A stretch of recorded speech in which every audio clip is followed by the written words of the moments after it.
Ecuador celebró una jornada electoral. Tuvo un plebiscito, o como se dice en Ecuador, una consulta popular que constó de 11 preguntas.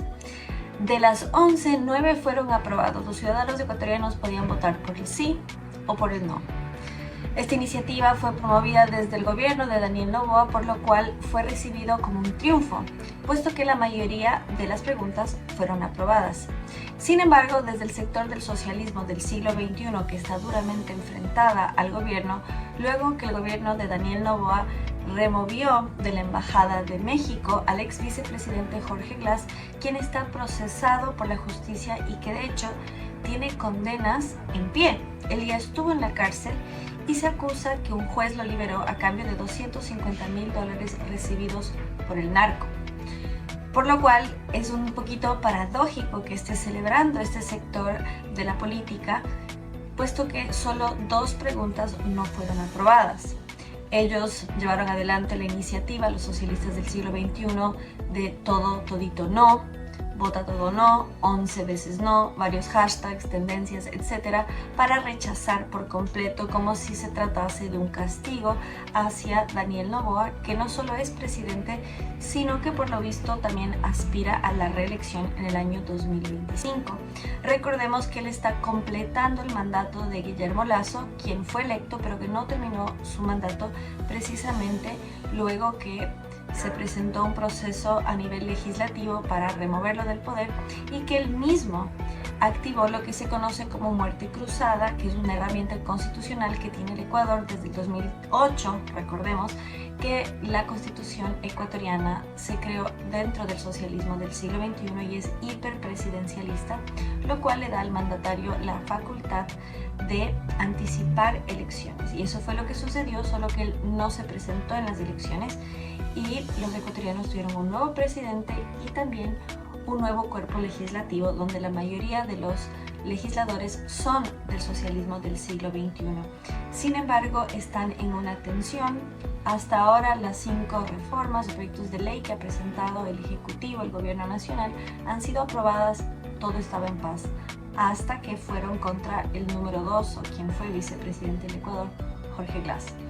Es muy interesante saber las preguntas y cómo se ha causado tensión a nivel nacional, puesto que las primeras preguntas eran en materia de justicia, si podían intervenir los militares, las Fuerzas Armadas para apoyar a la policía, cosa que está en marcha desde el 9 de enero, puesto que se declaró el conflicto armado interno, considerando que había 50,000 hombres armados al servicio del crimen organizado y alrededor de 58,000 policías, lo cual requería refuerzos y apoyo, considerando también que muchos de los elementos son foráneos.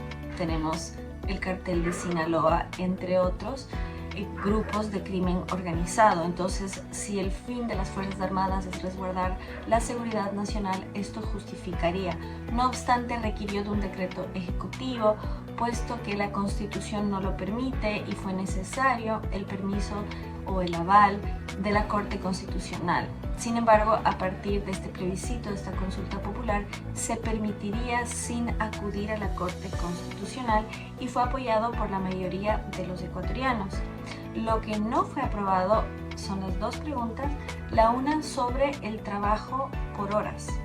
Es decir, que una persona pueda ser contratada por medio tiempo, por un lapso determinado y no solo por jornada completa, lo cual no es permitido en el Ecuador, recordando nuevamente que la Constitución fue realizada durante el socialismo del siglo XXI. Esto ha generado mucha tensión, sobre todo desde el plano económico, puesto que es beneficioso sobre todo para jóvenes y para personas en desempleo, dado que les daría garantías dentro de un esquema flexible. También para las madres de familia, para aquellas que quieran trabajar un ratito al día sin abandonar a sus hijos y pudiendo, digamos, entregar este tiempo a su profesión, a su oficio, sin sacrificar lo más preciado que es la familia.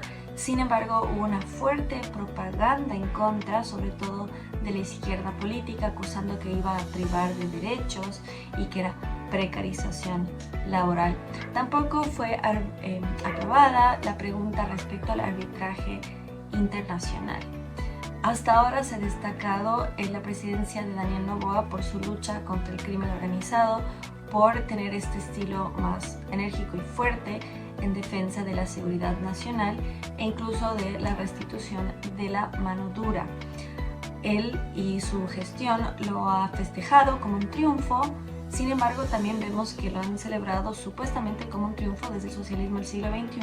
Sin embargo, se ve el rostro de Rafael Correa todo menos contento en todas las fotos y videos que aparece, puesto que ellos apostaban a todo todito no y solo lograron el no en 2 de las 11 preguntas, por lo cual la matemática, la aritmética y la lógica no los acompaña en este triunfo.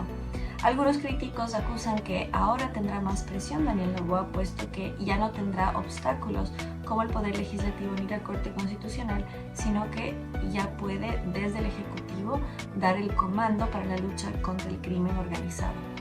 Ahora desde aquí les contaremos cómo avanza en esa lucha. No olviden suscribirse, darle like, compartir y activar la campanita.